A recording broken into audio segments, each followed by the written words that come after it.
హల్లెలూయా. మొన్న మేము north India వెళ్ళాం. ఎక్కడికి వెళ్ళాం చెప్పండి? నార్త్ ఇండియా వెళ్ళాం. ఒక దైవ సేవకునితో కలిసి మేము వెళ్ళాం. ఆ సేవకుడుగా అక్కడున్న సేవకులు చాలామంది తెలుసు. ఆయన అప్పుడప్పుడు వెళ్ళి అక్కడ నార్త్లో సేవ చేసి వస్తూ ఉంటారనమాట. కాబట్టి ఆయన సహకారముతో ఆయనతో పాటు మేము వెళ్ళాం, మా ఫ్యామిలీ అంతా వెళ్ళాం. అయితే అక్కడున్న కొన్ని ప్రాముఖ్యమైన చూడవలసిన ప్రదేశాలు చూస్తూ కొంతమంది సేవకుల దగ్గర కూడా మమ్మల్ని తీసుకుని వెళ్ళారు. దేవునికి స్తోత్రం. సుమారు 5-6 రాష్ట్రాలు మేము వెళ్ళాం నార్త్లో. హిమాచల్ ప్రదేశ్, ఉత్తరాఖండ్, హర్యానా, పంజాబ్, ఉత్తరప్రదేశ్, మరి ఆగ్రా, ఇలాగా జమ్మూ. నేనైతే వెళ్ళలేదు కానీ ప్రశాంత్ అయ్య గారు వెళ్ళారు జమ్మూలో ప్రార్థన జరిగితే. సరే, ఇలాగా కొన్ని ప్రాంతాలకు మేము వెళ్ళాం నార్త్లో సువార్త ప్రకటించడం అంటే అంత ఈజీ కాదు, చాలా వ్యతిరేకత ఉంటుంది. అయినా ఇటువంటి పరిస్థితులలోనే చాలామంది అక్కడ ప్రభువుని నమ్ముకుని, కొంతమంది ఆ ప్రాంతం వాళ్ళే మరి సేవను జరిగించుచున్న సేవకులు కూడా ఉన్నారు. దేవునికి స్తోత్రం. అయితే ఆ సేవకుల ఇళ్లకు మమ్మల్ని తీసుకుని వెళ్ళినప్పుడు చాలామంది సేవకుల దగ్గరికి వెళ్ళాం. ఒక 10 మంది సేవకుల ఇళ్ళ దగ్గరికి వెళ్ళాం. మేము వెళ్తే ఫస్ట్ మేము వెళ్ళగానే వాళ్ళు ఇచ్చే ఆతిథ్యం విషయంలో వాళ్ళు చాలా నెంబర్ 1గా ఉన్నారని చెప్పడానికి నేను చెప్తున్నాను. దేవునికి స్తోత్రం. వచ్చిన వెంటనే వాళ్ళు చక్కగా గాజు గ్లాసుల్లో ట్రేలో పెట్టేసుకుని చల్లటి వాటర్ అన్నమాట. ఏం వాటరు? చల్లగా అంటే మరీ ఫ్రిడ్జ్లోంచి డీప్లోంచి తీసిన వాటర్ కాదు. మనం చెప్పారు కదా అన్నయ్య, పళ్ళు నోట్లో వేసుకొని పళ్ళు జీమని లాగే నీళ్లు కాదు, చక్కగా తాగగలిగినంత కూలింగ్ అన్నమాట. అయితే వాళ్ళు ఫస్ట్ చేసే పని ఏంటంటే వాటర్ పట్టుకొచ్చి ఇచ్చేవారు. ఏ ఇంటికి వెళ్ళినా సరే ఫస్ట్ వాటర్ ఇచ్చేవాళ్ళు. వాటర్ తాగుతారా అని మనకులాగా అడిగి కాదు, ఫస్టే వాళ్ళు చేసే పని ఏంటంటే వాటర్ పట్టుకొచ్చేసి మన ముందు పెడతారు, చల్లటి నీళ్ళు. నేను గమనించిన విషయం ఏంటంటే ఏ ఇంటికి వెళ్ళినా సరే ఫస్ట్ చల్లనీళ్ళు ఇస్తున్నారే అని నేను ఆలోచన చేస్తే నాకు ఈ వాక్యం జ్ఞాపకం వచ్చింది. శిష్యుడని ఎవడు ఈ చిన్నవానిలో ఒకరికి గిన్నెడు చన్నీళ్ళు ఇచ్చునో అంటే వీళ్ళు వాక్యాన్ని ఎంతగా పాటిస్తున్నారు అనే విషయం నాకు అర్థమైంది. దేవునికి స్తోత్రం. గిన్నెడు చన్నీళ్ళు ఇస్తే చాలు నీ పొలం పోగొట్టుకోవని వాక్యం చెప్పింది కాబట్టి వాళ్ళు ఫస్ట్ చేసే పని ఏంటంటే చక్కని చన్నీళ్ళు ఇస్తున్నారు. హల్లెలూయా, హల్లెలూయా. మనమైతే డ్రింక్ బాటిల్ అట్టుకొచ్చేసి ముందు పోసేస్తాం. వాళ్ళు డ్రింక్ ఇవ్వట్లేదు అనుకుంటున్నారేమో, మంచినీళ్ళు ఇచ్చేసినారు, డ్రింక్ తెస్తున్నారు. దేవునికి స్తోత్రం. మంచినీళ్ళు తాగేసి మనం ఇంకా డ్రింక్ ఏం తాగుతాం? హల్లెలూయా, హల్లెలూయా. మన ఆలోచన అది. కానీ వాళ్ళ వాక్యానుసారంగా చక్కగా ఫస్ట్ చల్లనీళ్ళు ఇచ్చి తర్వాత ఏం చేస్తున్నారో తెలుసా? డ్రింక్ అయితే డ్రింకు, ఎక్కడైనా కొంచెం అనుకూలత ఉంటే ప్రశాంత్ గారికి టీ బాగా ఇష్టం కాబట్టి టీ కావాలని అడిగేవారు, టీ ఇచ్చేవారు. దేవునికి స్తోత్రం, హల్లెలూయా. ఇంకా నేను గమనించిన విషయం ఏంటంటే వాళ్ళు అక్కడ తినేది ఏంటి? కేవలం రోటీలు మాత్రమే. ఎక్కువగా ఆ నార్త్లో వాళ్ళు ఏం తింటారు? అన్నం మనకులాగా ఏం తినరు, రోటీ తింటారు. అన్నం ఎప్పుడన్నా తినాలనిపిస్తే వండుకుంటారేమో, కానీ ఎక్కువగా రొట్టెలే తింటారు వాళ్ళు. అయితే ఇప్పుడు అతిథి వాళ్ళ ఇంటికి వస్తున్నాడని తెలియగానే మనం ఏం చేస్తాం? చుట్టాలు వస్తున్నారనగానే మొత్తం చపాతీలన్నీ చేసేసి హాట్ బ్యాగ్లో పెట్టేసి అన్నీ రెడీగా ఉంచుతాం. దేవునికి స్తోత్రం. వాళ్ళు వచ్చేలాగా ఇవి చల్లారిపోయి మెత్తగా అయిపోయి నోట్లో పెట్టుకుంటే సాగి ఇలాగ అయిపోతాయి మన చపాతీలు. దేవునికి స్తోత్రం, హల్లెలూయా. మేము ఇక్కడి నుంచి ప్రయాణమై వెళ్ళాం కదా, ఇంచుమించు 28 గంటలు ట్రైన్ ప్రయాణం ఆగ్రా వెళ్ళడానికి. సరే అని మేము చేసుకున్నాం చపాతీలు, పులిహారీ చేసుకున్నాము, చపాతీలు చేసుకున్నాం. తీరా ట్రైన్లోకి వెళ్ళి చూస్తే నోట్లో పెట్టుకుంటే రావే. హల్లెలూయా. హల్లెలూయా. కొంచెం గట్టిగా ఉన్నా సరే ప్రశాంత్ గారు అసలు ముట్టుకోరు అనమాట. ఇంక పొరపాటును కూడా మామూలుగానే చపాతీలు తక్కువ తినరు. అది మెత్తగా చాలా బాగుంటేనే తింటారు, అసలు మామూలుగా తినరు. ఇక ఆ వాతావరణం చూసి వాటి జోలికి వెళ్ళలేదు. నేనైనా 2-3 తిన్నాను కానీ అస్సలే తినలేదు. మిగతా ఏం చేసామంటే పడేసాం. ఆ పులిహార పట్టుకెళ్ళాం. మొత్తం ఆ ట్రైన్ ప్రయాణం అంతా అదే సరిపెట్టుకుని మొత్తానికి తిని అలా కాలం గడిపాం. కానీ అక్కడ చపాతీలు ఎలా ఉంటాయో తెలుసా? వాళ్ళు పిండి ముందే నానబెట్టేసుకుంటారేమో, అతిథులు వచ్చిన తర్వాత ఈ టీ కాఫీలు జ్యూసులు ఇచ్చేశాక మనకు భోజనం పెట్టే ముందుగా అప్పుడు వాళ్ళు మొదలు పెడతారు చపాతీలు చేయడం. చేతితోటి వాళ్ళు చేసేస్తారు, చక్కగా చేతితో చేసేసి ఆ స్టవ్ మీద కాలుస్తూ వేడిగా మన దగ్గరకు తీసుకొస్తారు. వాళ్ళ చపాతీలు దూదిలాగా చక్కగా మెత్తగా ఉంటాయి, లావుగా ఉంటాయి కానీ చక్కగా మెత్తగా ఉంటాయి. వేడి భోజనాలు దేవునికి స్తోత్రం. ఏ ఇంటికి వెళ్ళినా సరే చల్లారిపోయింది అయితే మాకు పెట్టల. ప్రతి ఇంటి దగ్గర కూడా వేడి భోజనం. మమ్మల్ని తీసుకెళ్ళిన పాస్టర్ గారు మరి పిల్లలతో మేము ఉన్నాం కాబట్టి వీళ్ళకి అన్నం లేకపోతే ఉండలేరని చెప్పి 2-3 చోట్ల అన్నం వండమని చెప్పారు. అన్నం కూడా మేము వెళ్ళిన తర్వాతే వాళ్ళు పెట్టి వేడి భోజనం వడ్డించేవారు. దేవునికి స్తోత్రం. ఇక్కడైతే మనకు అలా సాగదనుకోండి, కానీ చెప్తున్నాను దేవునికి స్తోత్రం. హల్లెలూయా.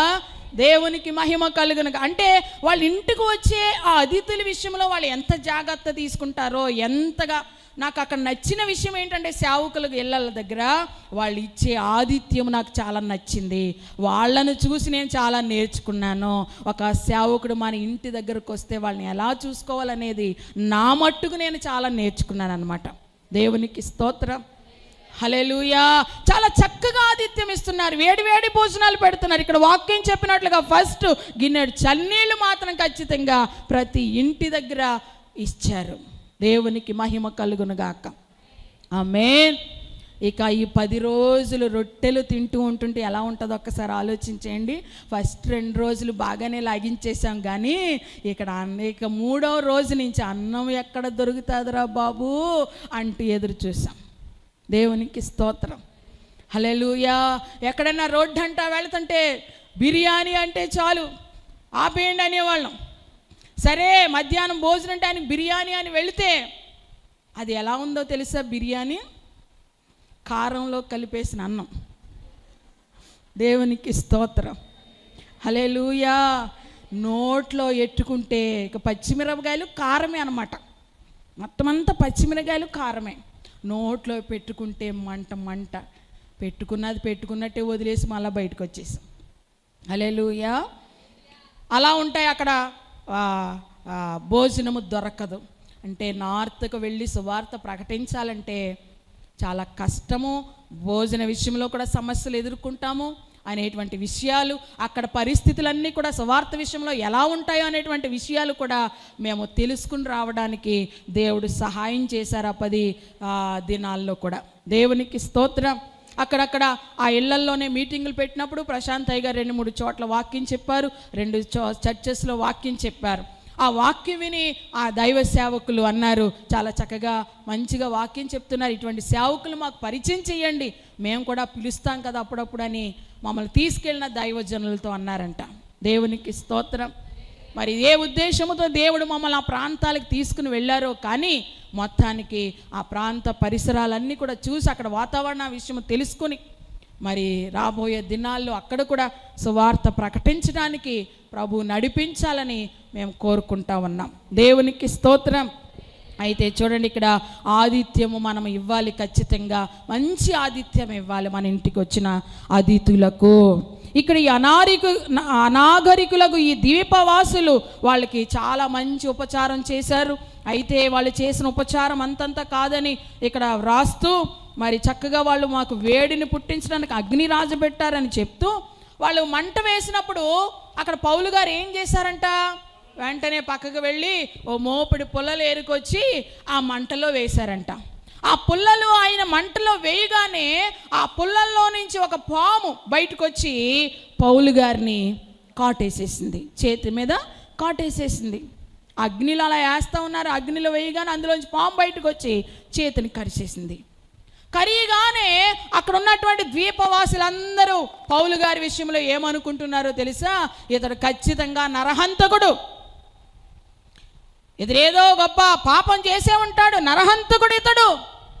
ఇదిగో సముద్రంలో గొప్ప ప్రమాదం నుంచి తప్పించుకొచ్చినా, ప్రాణాలతో బయటకు వచ్చినా న్యాయ దేవత ఇతన్ని వదిలిపెట్టట్లేదు. ఇదిగో ఇప్పుడు ఇతనికి ఇంత గొప్ప ప్రమాదం జరుగుతుందని చెప్పి వాళ్ళందరూ కూడా అనుకుంటున్నారంట. చూడండి, ఒక్కసారి చదువుదాము. అప్పుడు పౌలు మోపడి పుల్లలేరి నిప్పుల మీద వేయగా ఒక సర్పము కాకకు బయటకు వచ్చి అతని చెయ్యి పట్టెను. ఆ ద్వీపవాసులు ఆ జంతువు అతని చేతిని వేలాడుట చూచినప్పుడు నిశ్చయముగా ఈ మనుషుడు నరహంతకుడు, ఇతడు సముద్రము నుండి తప్పించుకొనినను న్యాయమాత అతనిని బ్రతుకనీయదని తమలో తాము చెప్పుకొనిరి. అతడైతే ఆ విష జంతువును అగ్నిలో జాడించి వేసి ఏ హానియూ పొందలేదు. వారు అతని శరీరం వాచునో లేక అతడు అకస్మాత్తుగా పడి చచ్చునో అని కనిపెట్టుచుండిరి. చాలాసేపు కనిపెట్టుచుండిన తరువాత అతనికి ఏ హానియు కలుగుకుండుట చూచి ఆ అభిప్రాయము మాని ఇతడు ఒక దేవత అని చెప్పసాగిరి. దేవునికి స్తోత్రం. పాము కరియగానే వాళ్ళందరూ ఏమంటున్నారు? ఇతడు నరహంతకుడు, సముద్రం నుంచి తప్పించుకున్నా మరి న్యాయమాత అతను వదలట్లేదు కాబట్టి ఇప్పుడు సర్పం కాటేసింది. ఇతడు మరి నురుగులు కక్కటమో లేక పడి చావడమో లేక అకస్మాత్తుగా పడి చస్తాడో లేక అతని శరీరం వాస్తుందో అని వాళ్ళందరూ కనిపెడుతూ ఉన్నారంట. ఇక చచ్చిపోతాడు, ఇంకా న్యాయదేవత ఇతను వదలట్లేదు అని. అయితే పౌలు గారు ఆ సర్పం కాటు వేసి అలా పట్టుకుని ఎలాడుతూ ఉన్నప్పుడు ఆయన ఏం చేశారంట? చెయ్యి వదిలించగానే ఆ సర్పము ఆ అగ్నిలో కాలి చచ్చిపోయింది. ఇతనికైతే ఏ హానియు జరగలేదు. చాలాసేపు కనిపెడతా ఉన్నారంట. కరిసింది కదా పాము, చెయ్యి వాస్తుందేమో, సడన్గా పడి చచ్చిపోతాడేమో అని చూస్తూ ఉన్నారంట. కానీ పౌలు గారికి ఏమీ కలుగకపోవుట చూచి ఇప్పుడు వాళ్ళు ఏమంటున్నారంట? ఇతడొక దేవత అన్నారు. ముందేమన్నారు? నరహంతకుడు అన్నారు. ఇప్పుడు ఏమంటున్నారు? దేవత అంటున్నారు. మనం కూడా అంతే కదా, అందితే జుట్టు అందకపోతే కాలు. ఫస్ట్ అంటాం నువ్వే అంతా అంటాం, నువ్వు లేకపోతే ఏముంది నాకు నువ్వే అంత అంటాం. తేడాలు వచ్చిందనుకోండి నువ్వెంత అంటాం. హల్లెలూయా. నువ్వెంత అంటాం, నువ్వే అంత అంటాం, నువ్వెంత అంటాం. ఇక్కడ కూడా చూడండి, మొట్టమొదటిగా అతన్నేమో నరహంతకుడు అన్నారు. ఇప్పుడు అతనికి ఏ హాని కలగకపోయేసరికి ప్లేట్ మార్చేసి అంటున్నారు ఇతడొక దేవత. దేవునికి స్తోత్రం. హల్లెలూయా. రెండు చేతులు పైకెత్తి స్తోత్రాలు చెప్దాం. హల్లెలూయా. సరే, పౌలు గారికి ఏ హాని జరగలేదు. అయితే ఆ మెలితే అనేటువంటి ద్వీపంలో చాలా ముఖ్యుడైన ఒక వ్యక్తి ఉన్నాడు. అతని పేరు పొప్లి. ఏం పేరు చెప్పండి? పొప్లి. ఆ ద్వీపంలోనే చాలా ముఖ్యమైన వ్యక్తి. అతడికి చాలా పొలములు ఉన్నాయి, భూములు ఉన్నాయి. అతడు చాలా ధనవంతుడు కాబట్టి అతడంట వీళ్ళందరినీ కూడా తన ఇంటికి చేర్చుకుని 3 దినములు వారికి స్నేహభావముతో ఆతిథ్యం ఇచ్చాడంట.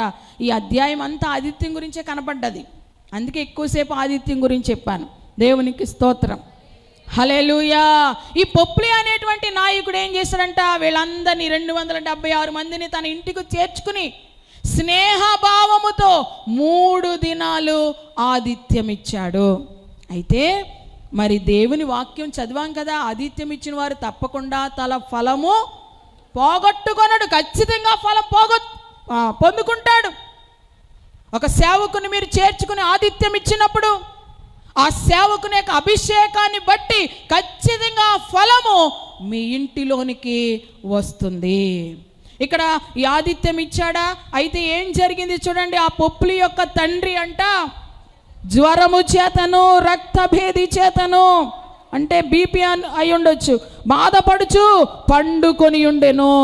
పౌలు అతని యొద్దకు వెళ్ళి ప్రార్థన చేసి అతని మీద చేతులుంచి స్వస్థపరిచెను. తన ఇంటికి చేర్చుకుని ఆతిథ్యం ఇచ్చాడు కాబట్టి ఎన్నో దినాలను బట్టి జ్వరముతోటి ఆ బీపీతోటి మంచాన పడి ఉన్న తన తండ్రికి ఏమి కలిగింది చెప్పండి? స్వస్థత కలిగింది. దేవునికి స్తోత్రం. బైబిల్లో మనం చూస్తాం, గనురాలైన స్త్రీ కూడా ఎలీషాని చేర్చుకుని ఆతిథ్యం ఇచ్చింది. తప్పకుండా ఆ ఫలము ఆమె పొందుకుందా లేదా? ఎన్నో సంవత్సరాల నుంచి పిల్లలు లేని ఆమెకు తనిచ్చిన ఆతిథ్యాన్ని బట్టి చక్కని కుమారుణ్ణి పొందుకుంది. ఆతిథ్యం ఇచ్చే విషయంలో మనం చాలా ముందడుగులో ఉండాలని మరొక్కసారి మీకు జ్ఞాపకం చేస్తున్నాను. దేవునికి స్తోత్రం. కాబట్టి తన తండ్రి కూడా స్వస్థత పొందాడు. ఇది చూసి ఆ ద్వీపంలో ఉన్న కడమ రోగులు కూడా వచ్చేసారు. ఇంకా ఆ ద్వీపంలో ఉన్న వారందరికీ వార్త పాగిపోయింది. చాలా దినాలు బట్టి మంచాన్ని పట్టి ఉన్న పొప్లి తండ్రి మరి పౌలు గారు ప్రార్థన చేయగానే స్వస్థత పొందారన్న వార్త ఆ ద్వీపం అంతా తెలియగానే ఆ ద్వీపంలో ఉన్న రోగులందరూ పౌలు గారి దగ్గరకు వచ్చేసారు. వాళ్ళందరి కొరకు పౌలు గారు ప్రార్థన చేయగానే వాళ్ళందరూ స్వస్థత పొందారు. దేవునికి స్తోత్రం. ఆ మెలితే అనే ద్వీపములో కూడా దేవుని రాజ్య సువార్త విస్తరించింది. ప్రభు మహిమను అనేక మంది తెలుసుకున్నారు. ప్రభువును అనేక మంది అంగీకరించారు. ప్రభు మహిమను తెలుసుకున్నారు. కొన్ని దినాలు అక్కడ ఉన్నారు. ఆ తర్వాత మరియు వారు అనేక సత్కార్యములతో మమ్మను మర్యాద చేసి మేము ఓడ ఎక్కి వెళ్ళినప్పుడు మాకు కావలసిన వస్తువులు తెచ్చి ఓడలో ఉంచిరి. హల్లెలూయా. ఇంకా ఎంతకాలం ఉన్నారంటే వాళ్ళు అక్కడ 3 నెలలు ఉన్నారు. ఆ ద్వీపంలో ఎంతకాలం ఉన్నారంట? 3 నెలలు ఉండిపోయారు. ఆ కింది వచనాలు ఉంటుంది, చలికాలం అంతా కూడా అక్కడే ఉండిపోయారు.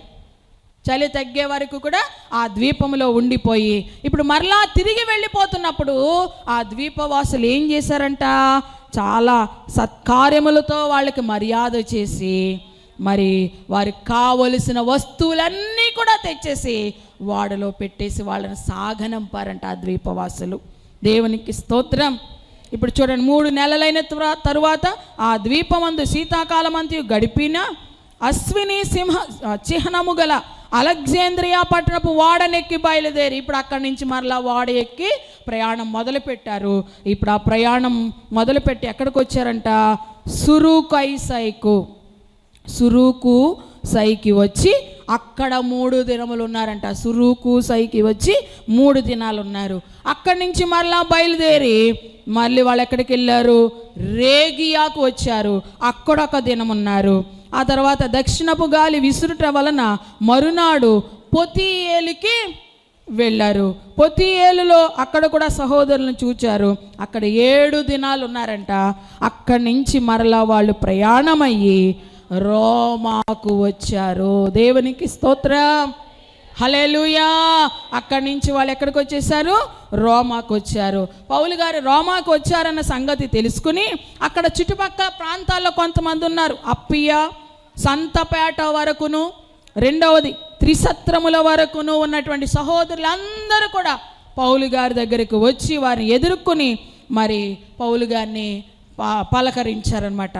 పౌలు గారు వాళ్ళందరినీ చూడగానే ఆయనకి చాలా ధైర్యం వచ్చి దేవునికి కృతజ్ఞతాస్తుతులు చెల్లించారు. దేవునికి స్తోత్రం. ఇప్పుడు రోమా వెళ్ళిపోయిన తర్వాత వెంటనే విచారణ మొదలు పెట్టలేదు.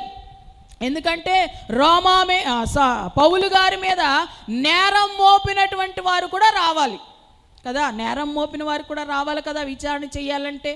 కాబట్టి వాళ్ళు వచ్చే వరకు పౌలు గారిని రోమాలో కావలిలో ఉంచారు. ఒక ప్రత్యేకమైన కావలిలో ఉంచారు. అంటే జైలు లాంటిది కాదనమాట. అది ఒక విధంగా చెప్పాలంటే హౌస్ అరెస్ట్ లాంటిది. ఒక ఇంటిలోనే ఉండొచ్చు, చెరసాల లాంటిది కాదనమాట. కాబట్టి అలా ఇంటిలో ఆయన్ని కావలిలో పెట్టేశారు. ఆయన ఎవరైనా కలవచ్చు, ఆ ప్రదేశంలో ఆయన సంచరించవచ్చు, తిరగొచ్చు, ఆయన దగ్గరికి ఎవరైనా వచ్చి రావచ్చు, మాట్లాడవచ్చు. కాబట్టి కొంచెం ఫ్రీగానే కానీ కావలిలో ఉంటారనమాట. దేవునికి స్తోత్రం. అలాగా ఆ రోమాలో పౌలు గారిని కావలిలో ఉంచి సైనికులతో కూడా ప్రత్యేకంగా ఉండుటకు సెలవు పొందెను. అక్కడికి వెళ్ళిన 3 దినములైన తర్వాత యూదులైన ముఖ్యులైన వారిని తన యొద్దకు పౌలు గారు పిలిచారంట. అక్కడున్న రోమాలో ఉన్నటువంటి యూదుల్లో కొంతమంది ముఖ్యులైన వారిని పిలిపించుకుని వారితో మాట్లాడుతున్నారు. ఏమంటున్నారంటే, సహోదరులారా, నేను మన ప్రజలకైనను పితరుల ఆచారములకైనను ప్రతికూలమైనది ఏదియో చేయకపోయినను యెరూషలేములో నుండి రోమీయుల చేతికి నేను ఖైదీగా నేను మన ప్రజలకు కానీ మన పితరుల ఆచారాలకు కానీ నేను ఏమీ మరి వ్యతిరేకమైనది ఏమీ చేయలేదు. కానీ ఇదిగో ఈ రోమా ఖైదీగా నేను అప్పగించబడి ఈ స్థలానికి తీసుకుని రాబడ్డాను. మరి అక్కడ ఉన్నటువంటి వారు విడుదల చేయాలని నన్ను కోరారు. కానీ మరి యూదులు మరి అడ్డం చెప్పినందున నేను కైసరి ఎదుట చెప్పుకుందనని చెప్పుట చేత నన్ను ఇక్కడి వరకు పంపించారని వాళ్ళతో చెప్పారు. ఆయన ఇంకా అంటారు, నా స్వజనుల మీద నేరం ఏమియూ మోపవలెనని నా అభిప్రాయము, యూదులైన మీ మీద ఏ నేరం మోపాలనేది నా అభిప్రాయం కాదు. ఇశ్రాయేలీలు దేనికోసమైతే నిరీక్షిస్తున్నారో దానికోసమే నేను కట్టబడి ఉన్నానని ఆయన చెప్పారు.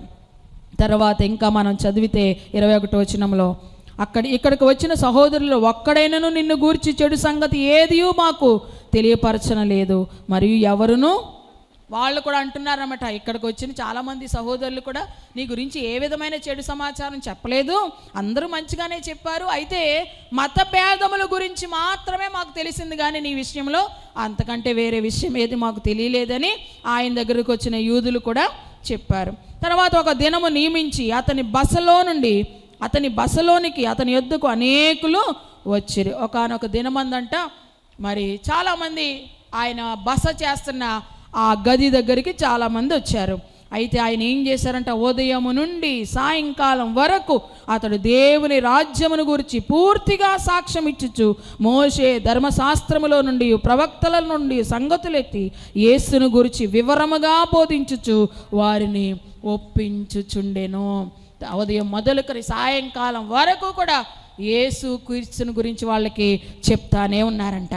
అయితే అతడు చెప్పిన విషయాలు కొంతమంది నమ్మారు, కొంతమంది నమ్మలేదు, వారిలో భేదాభిప్రాయాలు కలిగాయంట. అప్పుడు పౌలు గారు వాక్యంలో నుంచి ఒక మాటను ఎత్తి చూపిస్తున్నారు. అది ఏంటంటే, మీరు వినుట మట్టుకు విందురు కానీ గ్రహింపనే గ్రహింపరు, చూచుట మట్టుకు చూతురు కానీ కాననే కానరని ఈ ప్రజల యొద్దకు వెళ్ళి చెప్పు.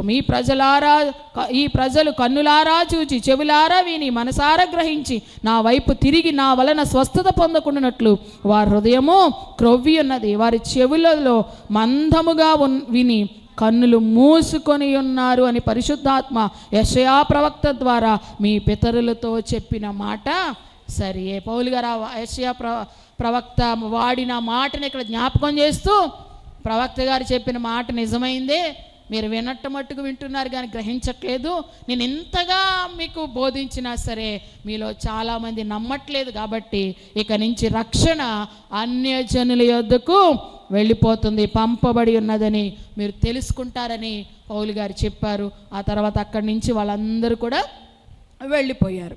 అయితే పౌలు 2 సంవత్సరములు పూర్తిగా తన అద్దె ఇంట కాపురం ఉండి తన యొద్దకు వచ్చిన వారందరినీ సన్మానించి ఏ ఆటంకమును లేక పూర్ణ ధైర్యముతో దేవుని రాజ్యమును గురించి ప్రకటించుచు ప్రభువైన యేసు క్రీస్తును గురించిన సంగతులు బోధించుచుండెను. దేవునికి స్తోత్రం. సుమారు ఆ రోమ్లో 2 సంవత్సరాలు ఉన్నారంట అద్దె ఇంటిలో. ఎన్ని సంవత్సరాలు చెప్పండి? అద్దె ఇంటిలో లేక ఆ అరెస్ట్ చేయబడిన ఆ ఇంటిలో 2 సంవత్సరాలు ఉంటూ తన యొద్దకు వచ్చిన వారందరికీ కూడా దేవుని సువార్తను ధైర్యముగా బోధించుతూ కాలం గడిపారంట. దేవునికి స్తోత్రం. హల్లెలూయా. పౌలు గారు ఇప్పుడు రోములో ఎంతకాలం ఉన్నారు చెప్పండి? 2 సంవత్సరాల అద్దె ఇంట కాపురం ఉన్నారని చెప్పేసి ఈ 28వ అధ్యాయము ముగించబడింది. దేవునికి స్తోత్రం. హల్లెలూయా. మరి ఆ తర్వాత పౌలు గారి యొక్క పరిస్థితి ఏమైంది, ఏం జరిగింది, ఆయన విడిపించబడ్డారా లేదా, ఆయన ఎలా చనిపోయారు అనే విషయాలు మనకి ఇక్కడ ఏమీ కూడా కనిపించట్లేదు. దేవునికి స్తోత్రం. హల్లెలూయా. దేవునికి మహిమ కలుగును గాక. కాబట్టి ఆ విషయాలు మనం నేర్చుకోవాలంటే మరొక వారము మనము ఖచ్చితంగా ఆ విషయాలు నేర్చుకోవాలి. ఈ 2 సంవత్సరాల్లో పౌలు గారు అక్కడికి వచ్చిన వారికి సువార్త ప్రకటించడమే కాకుండా ఆ 2 సంవత్సరాల్లో ఆయన కొన్ని పత్రికలు రాశారు. రోమ్లో ఉండి కొన్ని పత్రికలు రాశారు. ఆయన రాసిన పత్రికలు ఏంటంటే, ఎఫెసీలకు రాసిన పత్రిక, ఫిలిప్పీలకు రాసిన పత్రిక, కొలస్సీలకు రాసిన పత్రిక, ఫిలోమోనుకు రాసిన పత్రిక. ఈ 4 పత్రికలు కూడా రోమ్లో ఉన్న ఈ 2 సంవత్సరాలలో పౌలు గారు రాశారు. అటు పత్రికలు రాస్తూ ఇటు వచ్చిన వారందరినీ సన్మానిస్తూ వారికి ధైర్యంగా దేవుని వాక్యం ప్రకటిస్తూ 2 సంవత్సరాల అద్దెంట కాపురం ఉంటూ ఆ రోమ్లో పౌలు గారు గడిపారు. దేవునికి స్తోత్రం, హల్లెలూయా, దేవునామానికి మహిమ కలుగును గాక. ఇప్పుడు చివరిగా మ్యాప్ మనం చూద్దాం. ఒక్కసారి మ్యాప్ మీకు చూపించేసి మరి ఈ అంశాన్ని మనం ముగించుకుందాం. రోమ్ ప్రయాణం యొక్క మ్యాప్ను మనం చూసి ఈ అంశాన్ని మనం ముగించుకుని నెక్స్ట్ వారంలో ఆ తర్వాత ఏమయ్యింది అనేటువంటి విషయాన్ని మనం నేర్చుకుందాం. ఈ అపోస్తల కార్యములు మనం గమనిస్తే అసంపూర్ణంగానే ముగించబడినట్లుగా మనకు కనబడుతుంది. మరి తర్వాత ఏమైందో అనేటువంటి విషయాలు తర్వాత మనం తెలుసుకుందాం. అయితే ఎవ్వరు కూడా నేరాన్ని రుజువుపరచలేకపోయారు. కొంతమంది విడుదల చేసేయాలని అనుకున్నారు, కానీ యూదులు ఒప్పుకోవట్లేదు. ఇటువంటి పరిస్థితుల్లో పౌలు గారు అన్నారు, నేను కైసరు ఎదుటే చెప్పుకుంటాను. అంటే వీటన్నిటికీ చక్రవర్తి రోమ్ అన్నమాట. రోమ్ పరిపాలనలో ఇవన్నీ ఉన్నాయి కాబట్టి ఆ చక్రవర్తి ఎదుటే నేను చెప్పుకుంటాను అని పౌలు గారు చెప్పినప్పుడు ఈ కైసరియా నుండి పౌలుని రోమాకు పంపించడానికి ప్లాన్ చేసి ఇక్కడ మరి వాడ ఎక్కించారు. కైసరియలో వాడ ఎక్కించి ఇక్కడి నుంచి సీదోనుకు తీసుకొచ్చారు. మొట్టమొదటిగా సీదోనుకు వచ్చిన తర్వాత ఇక్కడ కొంతమంది స్నేహితులను కలుసుకోవడానికి శతాధిపతి పర్మిషన్ ఇచ్చాడు. కొన్ని రోజులు అక్కడ ఉన్నారు. తర్వాత అక్కడి నుంచి వాళ్ళు బయలుదేరి కుప్రా చాటుగా అని మనం చదివాం. కుప్రా అనే దీవి, ఈ దీవి చాటుగా వాడను నడిపించి ఇక్కడికి వచ్చారు. మూరా ఇక్కడికి వచ్చిన తర్వాత ఇక్కడ ఈ వాడను వాళ్ళు మారారు. ఏ వాడ ఎక్కారంటే ఐగుప్తు దేశంలో అలెగ్జాంద్రియా అనే పట్టణం ఉంటుంది. ఆ పట్టణానికి సంబంధించిన వాడ, ఆ వాడ డైరెక్ట్గా ఇటలీ వెళుతుంది కాబట్టి ఆ వాడ వాళ్ళు ఎక్కారు. ఇక్కడి నుంచి వాళ్ళు బయలుదేరి క్నీదు అనేటువంటి ప్రాంతం వచ్చారు. ఇక్కడి నుంచి వాళ్ళు మరి ఇదిగో చూడండి, రోదు, సల్మానే, ఇది కూడా ఒక దీవులు అనమాట, చిన్న చిన్న దీవులు. వీటి చాటుగా ఈ క్రేతు అనేది ఇదంతా కూడా ఒక దీవి. ఈ దీవికి దగ్గరగా ఈ చాటుగా వాళ్ళు వస్తూ మరి ఇక్కడ మంచి రేవులు అనేది ఉంది కదా, మంచి రేవుల దగ్గరకు వచ్చారు. ఇక్కడికి వచ్చినప్పుడు పౌలు గారు చెప్పారు, ఇప్పుడు మనం ప్రయాణం చేయడం మంచిది కాదు, మనకు ప్రమాదం ఉంది అని చెప్పినా వాళ్ళ మాట వినుకోకుండా ప్రయాణం మొదలుపెట్టేశారు. హల్లెలూయా. ఇప్పుడు ప్రయాణం మొదలుపెట్టినప్పుడు చాలామంది పౌలు గారు ఇక్కడే ఉండడం మంచిదంటే చాలామంది అభిప్రాయం ఏంటంటే ఫినిక్స్ వెళ్ళిపోదాం అని అన్నారు. కాబట్టి వాళ్ళు ప్రయాణం మొదలుపెట్టేశారు. ఫినిక్స్కి వెళదామని మొదలుపెట్టిన గాలి ఎదురైంది, తుఫాను ఎదురైంది. కాబట్టి ఇక వాళ్ళ వాడను అదుపు చేయలేక ఈ కౌదా అనేటువంటి ఈ ఇలాగా సముద్రం మధ్యలోను కొట్టుకుని వచ్చేసారు. దేవునికి స్తోత్రం. ఇక ఇక్కడి నుంచి ఇక్కడ వరకు మనం చాలా సింపుల్గా ఉంది కదా ఈ ఫోటోలో, కానీ ఇది చాలా దూరం. అయితే ఈ సముద్రం మధ్యలోనే వాళ్ళు పెద్ద ప్రమాదాన్ని ఎదుర్కొన్నారు. అదంతా కూడా మీకు చెప్పాను. ఇక్కడ దగ్గరకు వస్తుంది అని అనుకునేసరికి ఈ ప్రదేశంలో వాడ పగిలిపోయింది. ఇక్కడి నుంచి వాళ్ళు ఎక్కడికి వెళ్ళారు? మెలితే, ఇది ఒక దీవి అనమాట. ఇది చిన్న దీవి కనపడుతుందా? ఇది ఇక్కడికి వెళ్ళారు. ఇక్కడే ఆ ద్వీపంలోనే అక్కడ ఆతిథ్యం ఇచ్చారు. పొప్పులి యొక్క తండ్రి స్వస్థత పొందాడు అనే విషయాన్ని ఈరోజు మనం తెలుసుకున్నాం. సరే, ఇక్కడి నుంచి వాళ్ళు ప్రయాణం మొదలుపెట్టి మరలా వాడ ఎక్కి ఇదిగో సురుకైసే ఇక్కడికి వచ్చారు. ఇక్కడి నుంచి రేగియా వచ్చారు. ఇక్కడి నుంచి పొతియేలికి వచ్చారు. ఇక్కడి నుంచి రోమాకి వచ్చారు. దేవునికి స్తోత్రం. ఈ పేర్లు కూడా మనం చదువుకున్న బైబిల్లో త్రిసత్రములు, అప్పియా, సంతపేట, ఇక్కడ ఉన్నటువంటి ప్రాంతంలో ఉన్నటువంటి ప్రజలు వీళ్ళు కూడా రోమ్లో ఉన్న పౌలు గారి దగ్గరకు వచ్చి ఆయనతో మాట్లాడినట్లుగా మనం చూసి, ఇదంతా కూడా ఈ రెడ్ మార్క్లో ఉన్నదంతా కూడా పౌలు గారు చేసిన రోమా ప్రయాణం. దేవునికి స్తోత్రం. రోముకు వెళ్ళిన తర్వాత పౌలు గారు 2 సంవత్సరాల అద్దె ఉంటే ఉన్నట్లుగా కూడా మనము తెలుసుకున్నాం.